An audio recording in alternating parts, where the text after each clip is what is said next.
By the most conservative estimates, Ukraine has already lost more than 200 units of armored vehicles since the start of the counteroffensive, including Leopard tanks and Bradley infantry fighting vehicles. Take a look at these video frames. The Lancet drones are destroying a significant portion of Ukrainian armored vehicles, even more than the minefields. In this video, you can see how the Lance drones destroy Ukrainian Leopard 2 tanks and Bradley infantry fighting vehicles. The second serious problem that the Ukrainian forces have encountered is the Russian drones called Lancet. The Lancet is a loitering munition. It can stay in the air for a long time in a loitering mode and carry up to 5 kilograms of explosives, including thermobaric warheads. The explosion of such a munition can cause significant damage to any military equipment and even completely destroy it. This is a very painful loss for the Ukrainian army, considering the fact that Russia daily bombards Ukraine with missiles, causing significant damage to civilian infrastructure. And in this video, we witness the destruction of an even more valuable weapon, the Norwegian NASAMS surface-to-air missile system, which was supplied to Ukraine by Western countries. In this video, you can see a Ukrainian soldier shooting down a Lancet drone with a regular machine gun, but this is more of a lucky occurrence than a rule.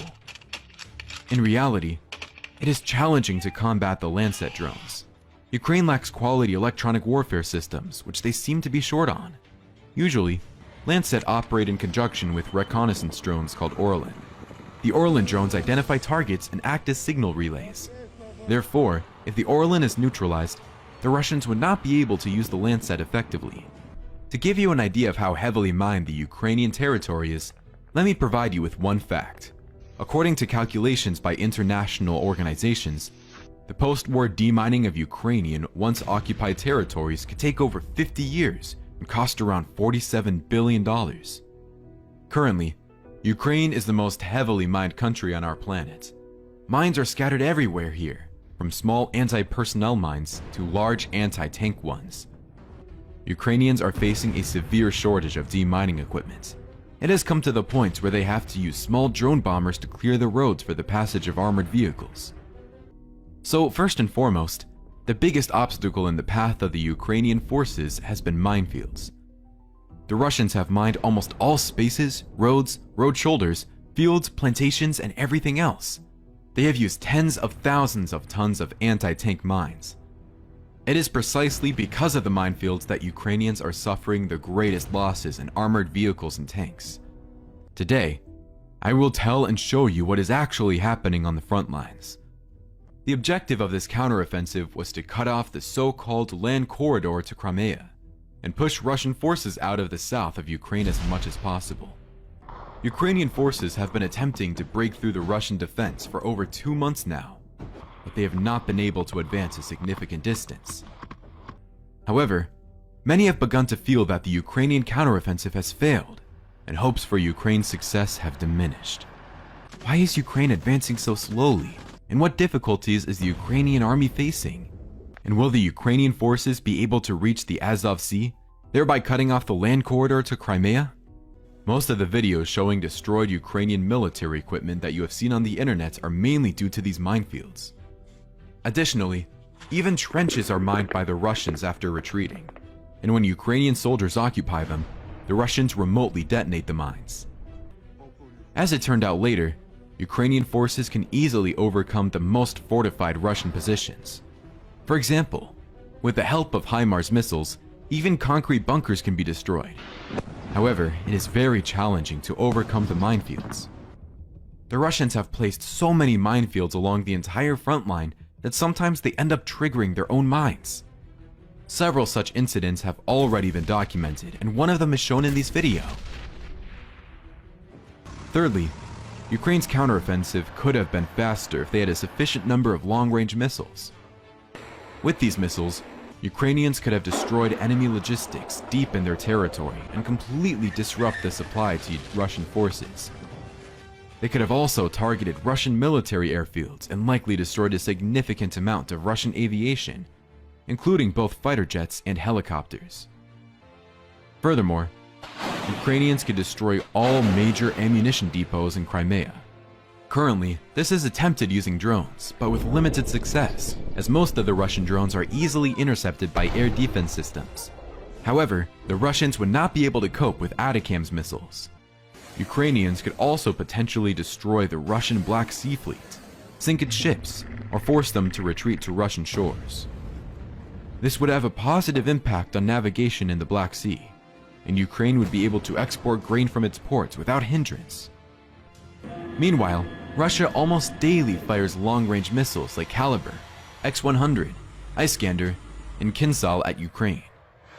Russia is capable of launching missile strikes deep into the rear of Ukrainian forces, reaching the Ukrainian borders with Poland, occasionally targeting both civilian and military assets. For instance, here's a video showing destroyed ammunition depots in the Ukrainian city of Khmelnytsky. The explosion was so powerful that many thought it might have been a tactical nuclear weapon. Obviously, they were not transferred in significant quantities.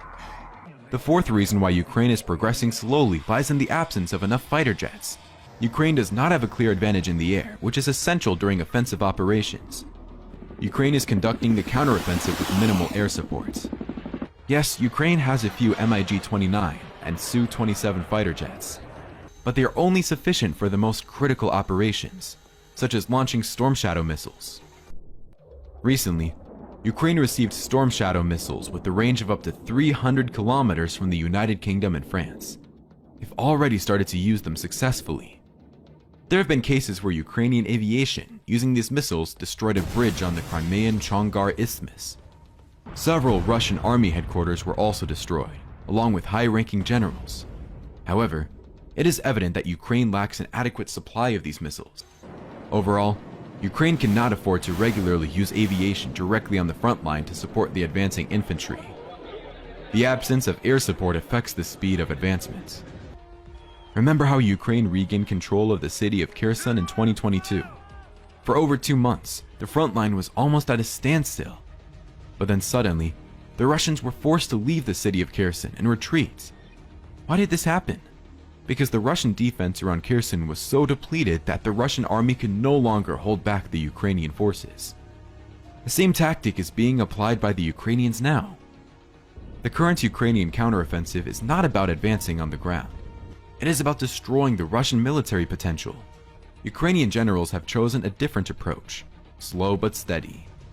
Instead of advancing with large columns of tanks and armored vehicles, the Ukrainians are using small groups of troops to exert pressure on the Russian defense lines.